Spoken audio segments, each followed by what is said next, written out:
Acuérdate de tus misericordias. En esta enseñanza vamos a partir de un texto del Salmo 25 para observar algunos detalles peculiares de este texto. David comienza diciendo, en el Salmo 25, del 1 al 5, voy a leer la versión de la Reina Valera actualizada: A ti, oh Jehová, levantaré mi alma. Dios mío, en ti confío, no sea yo avergonzado. No triunfen sobre mí mis enemigos. Ciertamente, ninguno de los que confían en ti será avergonzado. Serán avergonzados los que se rebelan sin causa. Muéstrame, oh Jehová, tus caminos, enséñame tus sendas. Encamíname en tu verdad y enséñame, porque tú eres el Dios de mi salvación. En ti he esperado todo el día. Esto probablemente David lo dijo en los tiempos en que corría peligro su vida. Él clamaba a Dios, afirmaba su confianza en Dios y estaba seguro que nadie que confía en Dios iba a ser avergonzado. A la vez, David pedía a Dios que le enseñe sus caminos, que le dé guía, porque en él David había esperado todo el día. Durante un tiempo, el rey Saúl quería eliminar a David y había mandado su ejército para matar a David. Sin duda la situación de David era muy difícil, metido en un gran peligro de muerte, siendo perseguido por sus enemigos. Él no tenía fortaleza o recursos humanos para superar la situación. Así que lo único que podía hacer era orar a Dios y esperar en Él todo el día. Hay momentos en que Dios nos dice que marchemos o que hagamos algo específico, y en ese momento es el momento de la acción. Pero también hay tiempos en que solo podemos seguir el curso de nuestra vida lo mejor que podamos mientras simplemente esperamos en Dios, como David acá esperaba en Dios. No es una espera pasiva, sino una espera en Dios, una espera que implica orar a Dios y no buscar soluciones a nuestros problemas que involucren otra fuente de poder que no sea Dios o que involucren actos contrarios a la voluntad de Dios. Es una espera en fe y en oración. Ahora bien, lo que me parece interesante en este salmo de David es lo que sigue, el versículo 6 y 7. Dice: Acuérdate, oh Jehová, de tu compasión y de tu misericordia, que son perpetuas. No te acuerdes de los pecados de mi juventud ni de mis rebeliones. Conforme a tu misericordia, acuérdate de mí, por tu bondad, oh Jehová. Noten que David le pide a Dios que se acuerde de su propia compasión y misericordia. A la vez le pide que se olvide de los pecados de él, o sea, de David. David no va a Dios diciendo: acuérdate de todo lo bueno que hice, acuérdate de mi fe, acuérdate de mi amor hacia los otros, acuérdate del bien que le hice a otra gente, de mi servicio u otras cosas. No, sino que David quita el foco de sí mismo y pone toda la atención en Dios mismo. Pide a Dios que recuerde su propia misericordia y compasión. En otras palabras, David está reconociendo no ser merecedor de las bendiciones de Dios. David no se pone a la altura de reclamar a Dios una bendición a causa de lo bueno que había hecho, sino que pide a Dios misericordia y compasión. Esto es algo interesante a tener en cuenta, porque nosotros muy frecuentemente intentamos recordarle a Dios las cosas buenas que hicimos o que hacemos como para poder intercambiar por bendiciones.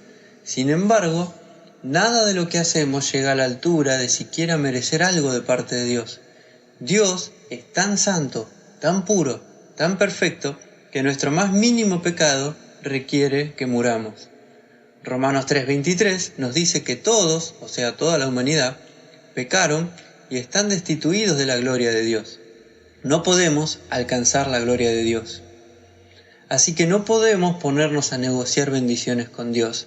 Lo que tenemos que hacer es reconocer su misericordia y compasión y pedir que haga misericordia con nosotros cuando estamos angustiados y quebrados o cuando las situaciones adversas nos superan. Pero ¿cuál será el factor por el cual podemos acceder a esa misericordia? Ya que las bendiciones de Dios no son a causa de nuestra bondad o nuestras buenas obras. ¿Qué cosa determina que Dios haga misericordia de unos y no de otros? Sigamos leyendo. En el versículo 8 leemos: Bueno y recto es Jehová, por eso Él enseñará a los pecadores el camino. Encaminará a los humildes en la justicia y enseñará a los humildes su camino. Aquí está el punto número 1 para acceder a la misericordia de Dios: la humildad. La humildad bíblicamente consiste en reconocer a Dios como supremo en sabiduría y poder, como nuestra fuente, como nuestro proveedor, como el justo, puro y santo, y querer conformar nuestras vidas a su voluntad. La humildad es una actitud en el corazón, y cuando hay esa actitud en nuestro corazón, Dios nos enseña el camino. En el versículo 10 leemos: todas las sendas de Jehová son misericordia y verdad para con los que guardan su pacto y sus testimonios. Como podemos ver, la misericordia de Dios es para quienes guardan sus pactos y sus testimonios. Esto no se trata de vivir una vida sin pecados, sino de, en primer lugar, reconocer que sus pactos y testimonios son perfectos, correctos, justos, santos, elevados. En segundo lugar, una vez que reconocemos esto, intentar ajustar nuestras vidas a estos. Y esto no significa que vamos a vivir sin jamás pecar, sino que significa que aunque pequemos, nuestro corazón va a estar puesto en no hacerlo, en no pecar, en no desobedecer a Dios, y en rectificarnos, y en crecer día a día, y en querer ajustarnos a su voluntad cada vez más y más en todo momento. Veamos cómo este salmo se ajusta a las realidades que hoy vivimos en Cristo. En Romanos 3:19 leemos: pero sabemos que todo lo que dice la ley, lo dice a los que están bajo la ley, para que toda boca se cierre y todo el mundo esté bajo juicio ante Dios. Versículo 20. Porque por las obras de la ley nadie será justificado delante de él, pues por medio de la ley viene el reconocimiento del pecado. 21. Pero ahora, aparte de la ley, se ha manifestado la justicia de Dios, atestiguada por la ley y los profetas. Esta es la justicia de Dios por medio de la fe en Jesucristo para todos los que creen, pues no hay distinción, porque todos pecaron y no alcanzan la gloria de Dios. Versículo 24. Siendo justificados gratuitamente por su gracia, mediante la redención que es en Cristo Jesús, como demostración de su justicia, Dios le ha puesto a él como expiación por la fe en su sangre, a causa del perdón de los pecados pasados, en la paciencia de Dios. 26. Con el propósito de manifestar su justicia en el tiempo presente, para que él sea justo y a la vez justificador del que tiene fe en Jesús. ¿Dónde pues está la jactancia? Está excluida. ¿Por qué clase de ley? ¿Por la de las obras? Jamás. Más bien, por la ley de la fe. Así que consideramos que el hombre es justificado por la fe sin las obras de la ley. Como podemos ver, lo que el apóstol Pablo nos dice acá es que todos pecaron, o sea, toda la humanidad está bajo pecado y por consiguiente todos están alejados de la gloria de Dios. La traducción correcta del versículo 23 sería: porque todos pecaron y están siendo excluidos de la gloria de Dios. La santidad y pureza de Dios son tales que Él no puede convivir con el pecado. Así que el más mínimo pecado en nosotros nos excluye de estar frente a Dios y ser parte de su gloria. Quizá nuestra conducta humana nos pueda servir para merecer cosas humanas, o sea, si hacemos buenas obras humanas, nos merecemos una buena recompensa desde el lado humano, pero en lo que respecta a la gloria de Dios, es inalcanzable para cualquier ser humano. Desde nuestros recursos humanos no podemos alcanzar la gloria de Dios. Por eso, nos dice el apóstol Pablo, Dios hizo algo en Cristo para que podamos ser justificados gratuitamente. En breves palabras, ser justificado significa ser tratado como justo. Significa recibir el galardón de alguien perfectamente justo, aun cuando no lo seamos.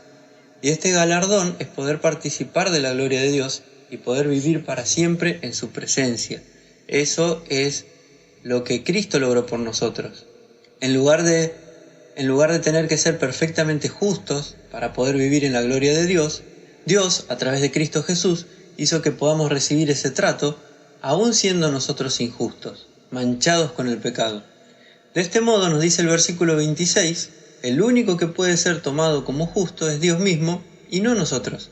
Excepto Jesús, que fue el único ser humano verdaderamente justo, nadie puede autoproclamarse justo y decir ser merecedor de ser glorificado por Dios.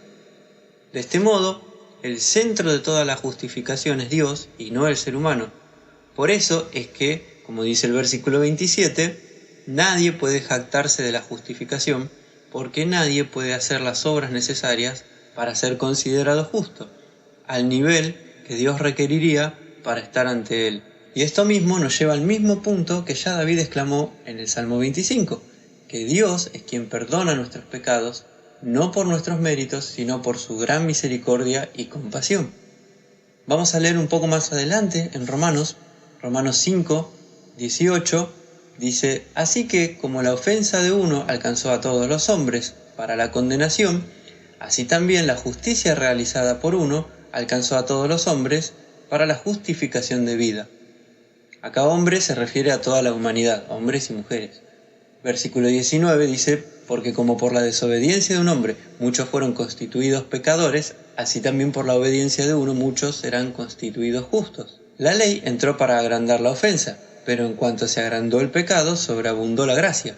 21. Para que así como el pecado reinó para muerte, así también la gracia reine por la justicia para vida eterna, por medio de Jesucristo nuestro Señor.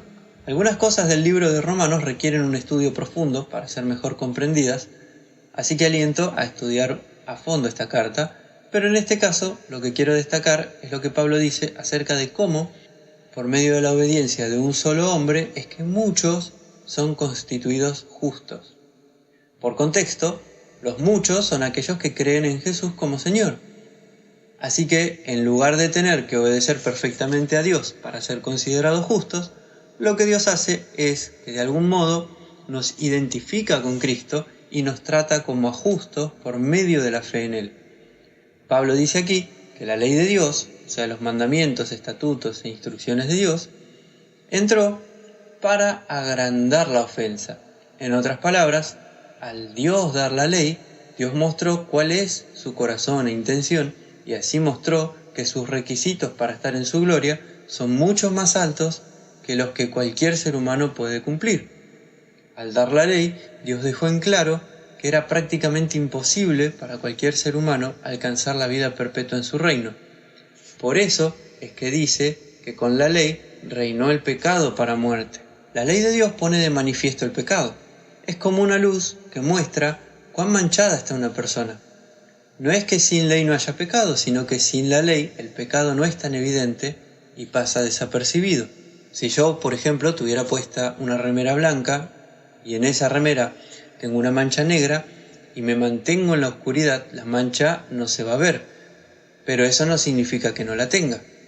Si me acerco a la luz, esa mancha se hace evidente y mientras más fuerte es la luz, más clara se ve la mancha.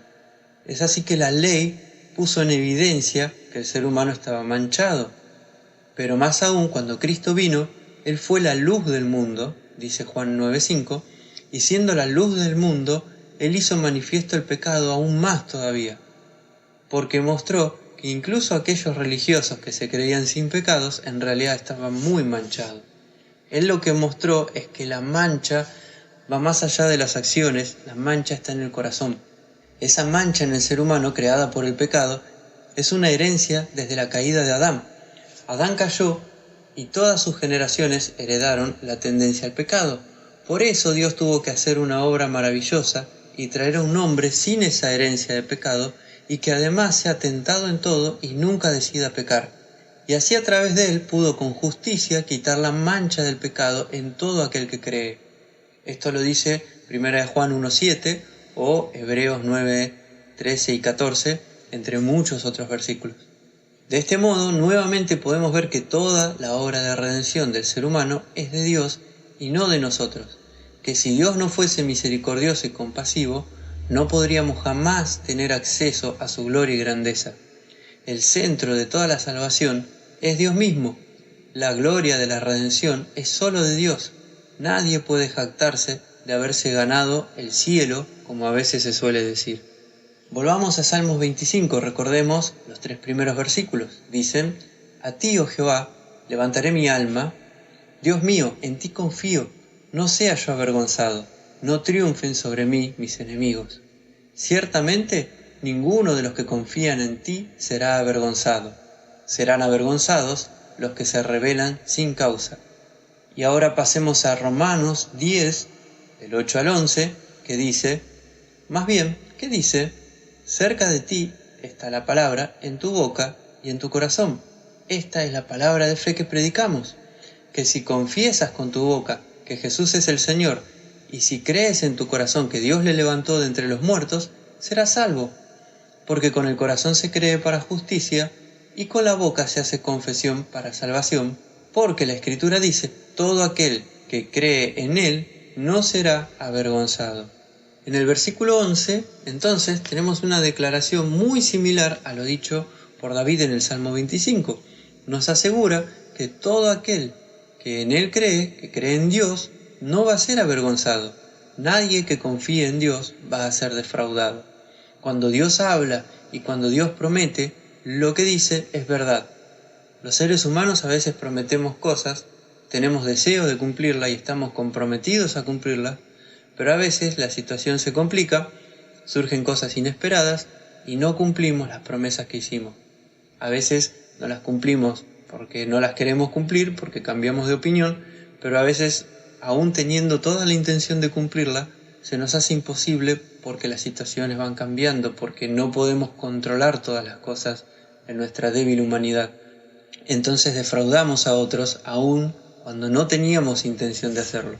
Sin embargo, Dios jamás dice nada que no pueda cumplir. Cuando Él promete algo, no solo quiere cumplirlo, sino que Él siempre tiene el poder para cumplirlo. Nada puede detener a Dios de cumplir sus promesas. Por eso es que nadie que confíe en Él será defraudado o avergonzado. Y en este contexto, el creer se relaciona con creer en Jesús como Señor para alcanzar la justificación y salvación de Dios. Dios ha prometido que si alguien confiesa de todo corazón a Jesús como Señor, será justificado y salvado.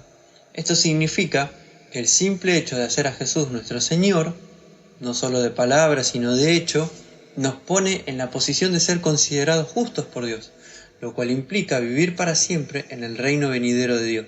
Nadie que crea de corazón que Jesús es Señor y que Dios le levantó de entre los muertos será defraudado. Ninguno que haya creído va a llegar a la era futura y encontrarse con que Dios no le deja vivir allí. Y todo sin mérito alguno, todo por la misericordia de Dios. Ante semejante obra de parte de Dios, no queda más que agradecer y alabar a nuestro Padre.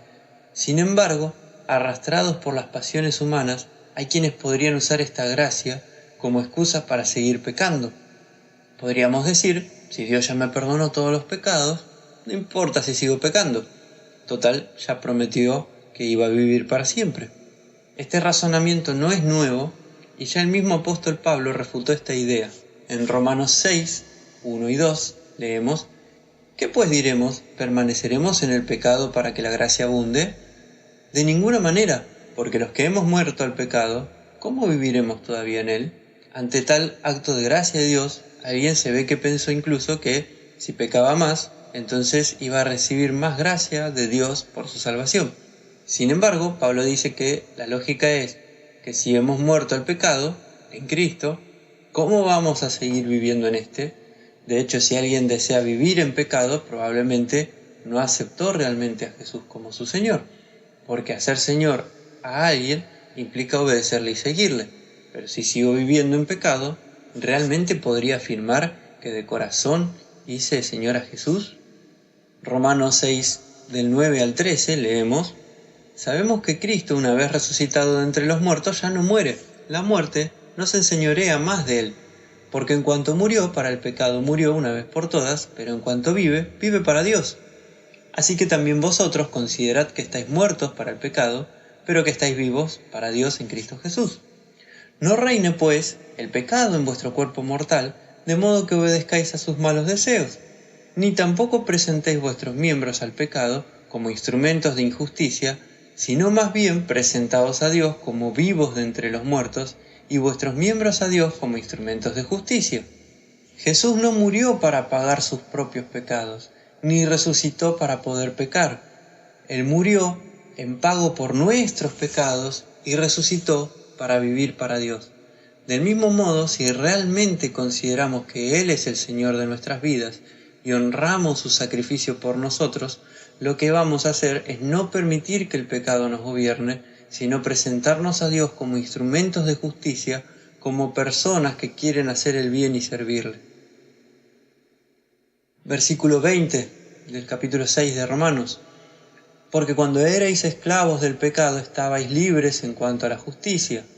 ¿Qué recompensa pues teníais entonces por aquellas cosas de las cuales ahora os avergonzáis? Porque el fin de ellas es muerte. Pero ahora, libres del pecado y hechos siervos de Dios, tenéis como vuestra recompensa la santificación y al fin la vida eterna.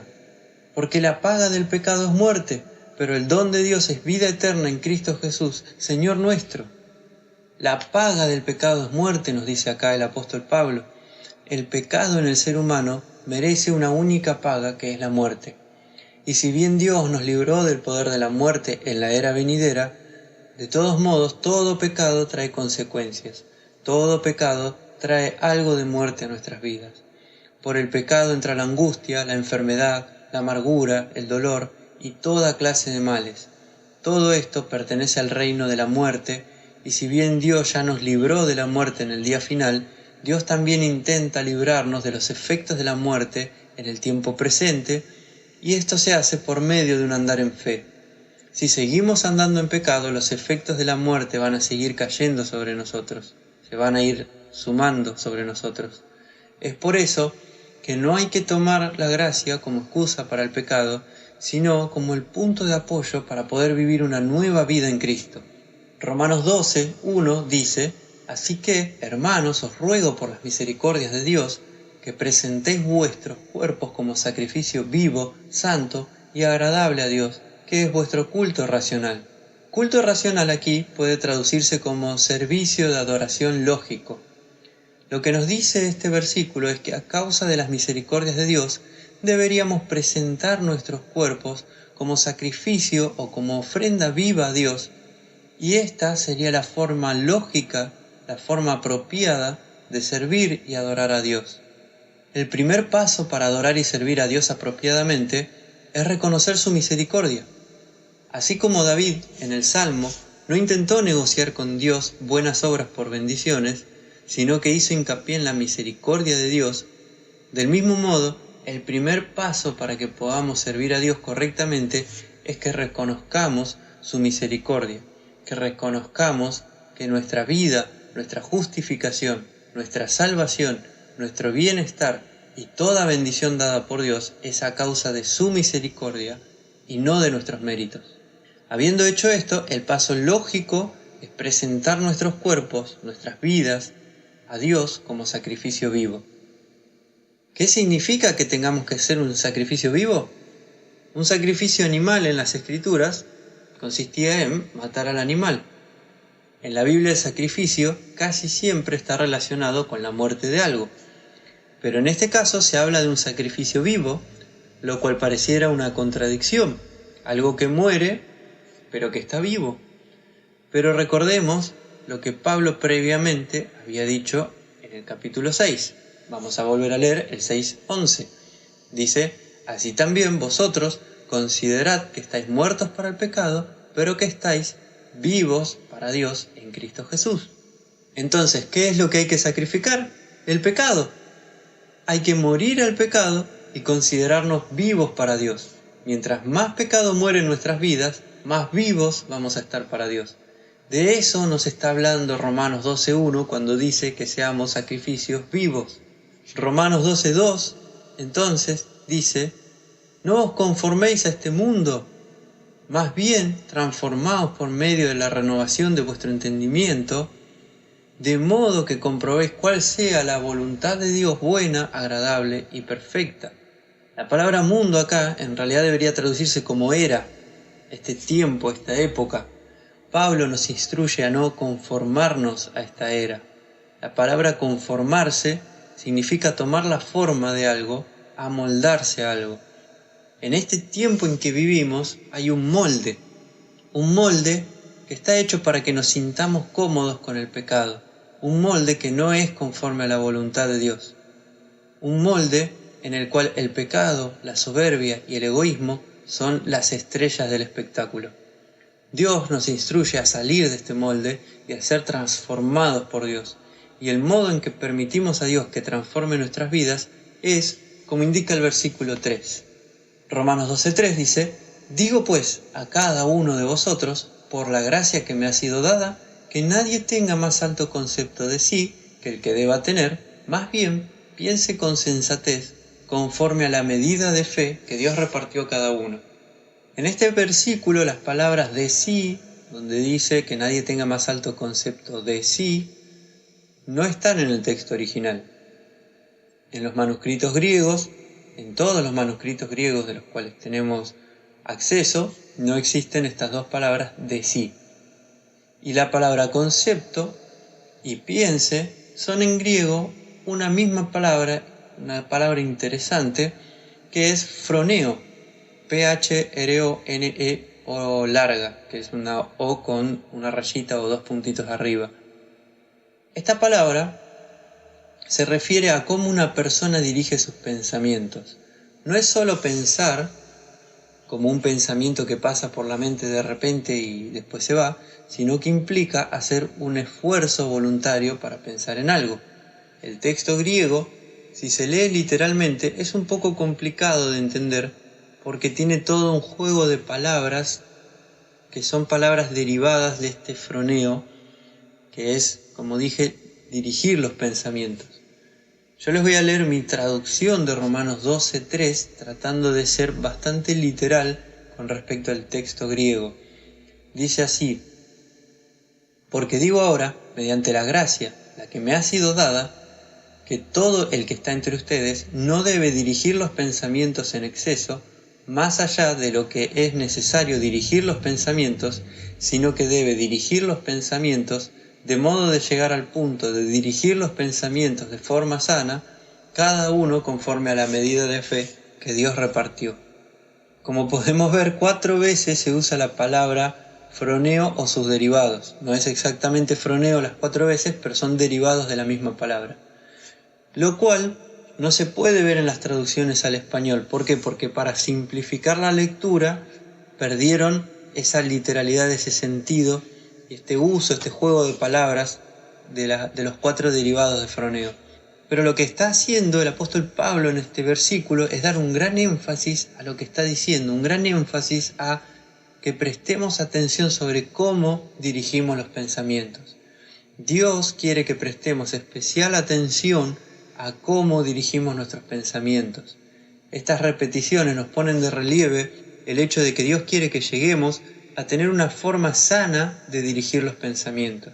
Lo que se nos dice es que en lo que refiere al pensamiento voluntario, no hay que pensar más allá de lo necesario, sino que hay que lograr una forma sana de pensar, un equilibrio sobre cómo vamos a pensar.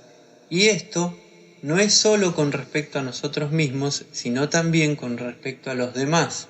Y dice que la forma sana de pensar es conforme a la medida de fe que Dios repartió. ¿Qué significa esto? Esto significa que a cada uno Dios le da algo para creer que es único y particular para esa persona.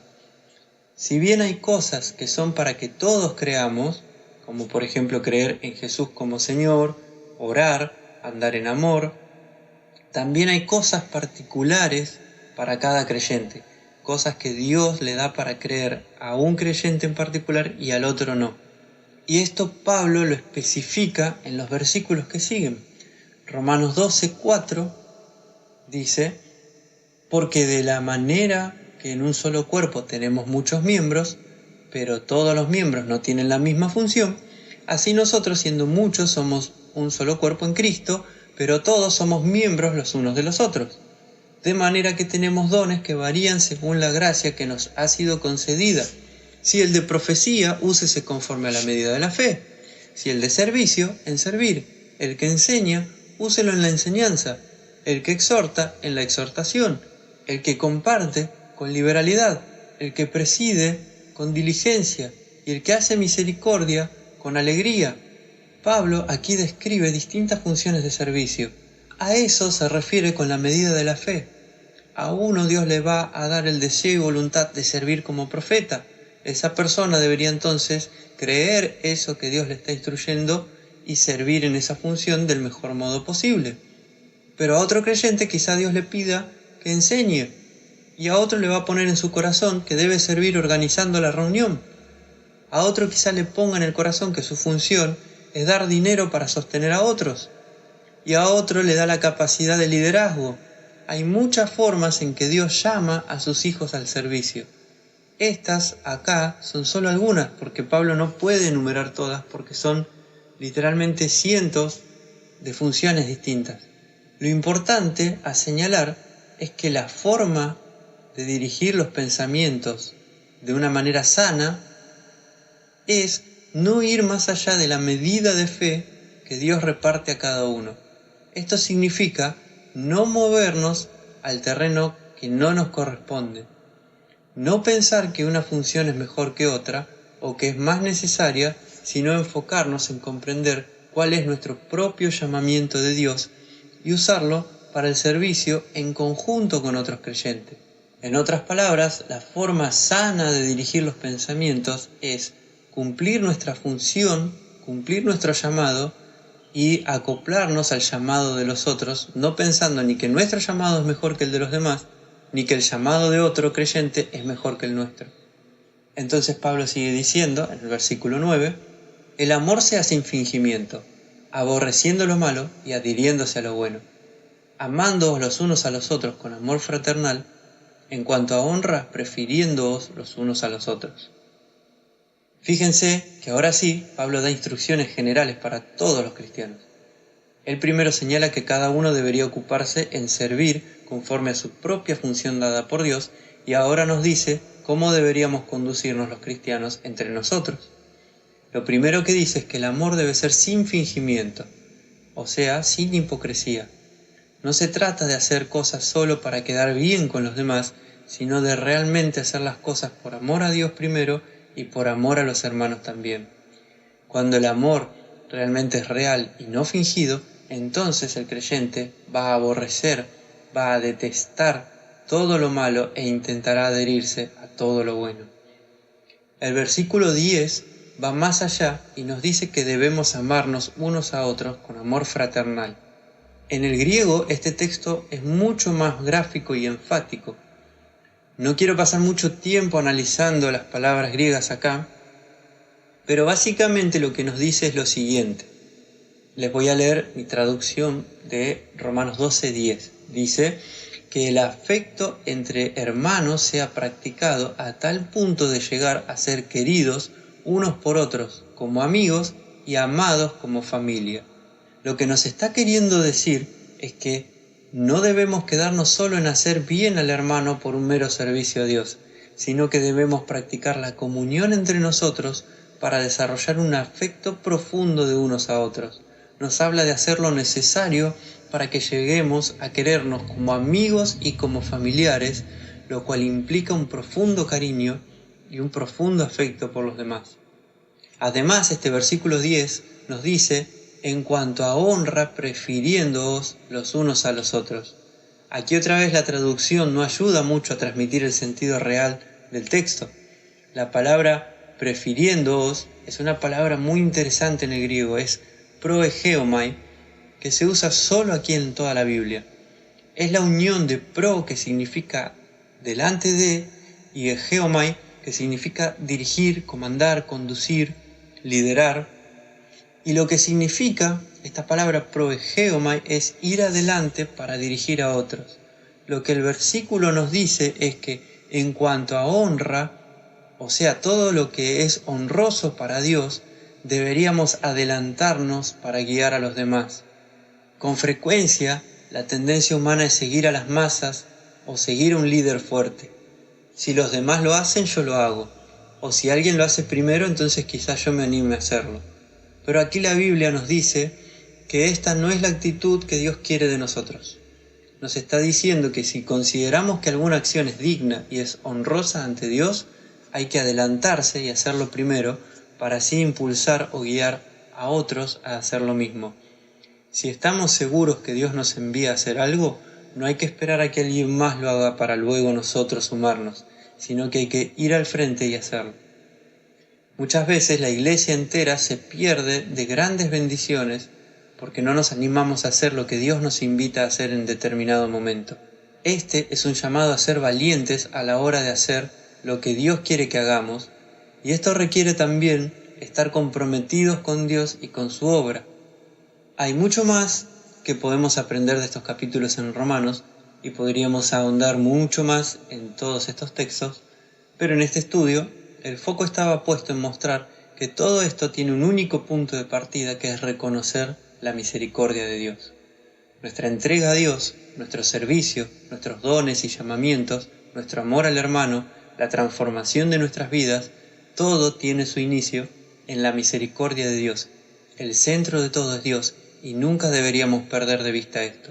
En el momento en que comenzamos a servir sin tener en cuenta a Dios como el centro del servicio, empezamos a trasladar la gloria de Dios hacia nosotros mismos. Nos atribuimos los méritos, nos consideramos responsables de la obra de Dios, nos creemos merecedores de las bendiciones de Dios a causa del buen servicio que hacemos. Creemos que somos mejores que los otros hermanos porque estamos poniendo más esfuerzo y dedicación, y todo esto no es más que quitar de en medio lo más importante, que todo es por la misericordia de Dios y no por mérito propio. Nada de esto sería posible sin Dios. Sin su misericordia estamos muertos y excluidos de su gloria. Si tenemos dones y talentos es porque Él nos lo dio para servirle. Si somos efectivos en nuestro servicio es porque Dios nos da sabiduría y energía para servir bien. Si generamos alguna bendición espiritual en los demás es porque Dios está de por medio actuando espiritualmente. Nunca deberíamos olvidar que Dios es el centro de todo. Ni siquiera Jesús se puso a sí mismo como centro de atención. En Lucas 18, 18 y 19, le preguntó cierto hombre principal diciendo: «Maestro bueno, ¿qué haré para obtener la vida eterna?» Y Jesús le dijo: «¿Por qué me llamas bueno? Ninguno es bueno sino solo uno, Dios». ¿Era bueno Jesús? Sí, sin duda, era un hombre lleno de bondad que constantemente estaba mostrando su amor y entrega por los demás.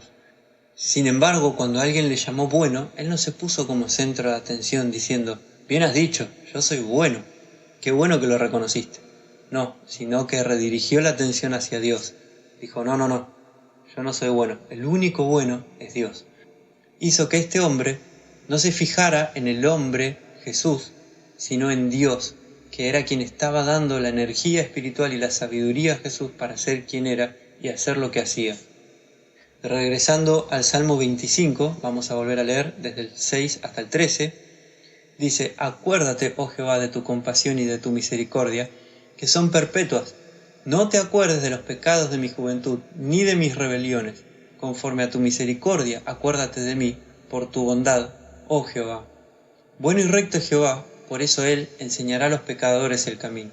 Encaminará a los humildes en la justicia y enseñará a los humildes su camino. Todas las sendas de Jehová son misericordia y verdad para con los que guardan su pacto y sus testimonios. Por amor de tu nombre, oh Jehová, perdona también mi iniquidad, porque es grande. ¿Qué hombre es el que teme a Jehová? Él le enseñará el camino que ha de escoger. Su alma reposará en bienestar, y sus descendientes heredarán la tierra. David reconoció que necesitaba la misericordia de Dios. Reconoció que él no era digno, que tenía gran pecado, que no podía negociar con Dios, sino solo esperar en su misericordia y bondad. Y por eso también David pudo reposar en bienestar. El pensamiento implantado en el mundo hoy es que cada persona es como un Dios y digna y merecedora de lo mejor. El mundo camina orgulloso confiando en sus propios méritos, en sus propias fuerzas, en su propia sabiduría. Pero para los cristianos, la realidad es otra. Nosotros día a día debemos decidir salir de ese patrón que hay en el mundo y reconocernos como indignos ante Dios y reconocer que somos extraordinarios, no por nuestros propios méritos, sino por la obra que Dios hizo en nosotros y por lo que Dios hace continuamente en nosotros, por medio de Cristo, a causa de su gran misericordia. Para finalizar, me gustaría que leamos otro Salmo de David, en el 107, del 28 al 43. El 28 dice: «Pero cuando en su angustia clamaron a Jehová, Él los libró de sus aflicciones. Él trae calma a la tempestad y se apaciguan sus olas. Entonces se alegran porque ellas se aquietan, y Él los guía al puerto que desean. Den gracias a Jehová por su misericordia y por sus maravillas para con los hijos del hombre. Exáltenlo en la congregación del pueblo y alábenlo en la reunión de los ancianos. Él convierte los ríos en desierto y las fuentes de agua en tierra sedienta. Convierte las tierras fértiles en salobres por la maldad de los que la habitan. Convierte el desierto en estanques de agua y la tierra seca en manantiales. Allí establece a los hambrientos y fundan una ciudad en que habitar. Siembran campos, plantan viñas y logran abundante fruto. Los bendice y se multiplican en gran manera, y no deja que disminuya su ganado. Cuando son reducidos en número y menoscabados a causa de la opresión, de la calamidad y de la congoja, derrama menosprecio sobre los príncipes y les hace andar errantes, vagabundos, sin camino. Y levanta de la miseria al necesitado y hace multiplicar las familias como rebaños de ovejas. Véanlo los rectos y alégrense, pero toda maldad cierre la boca. Quien sea sabio y guarde estas cosas, entenderá los hechos misericordiosos de Jehová.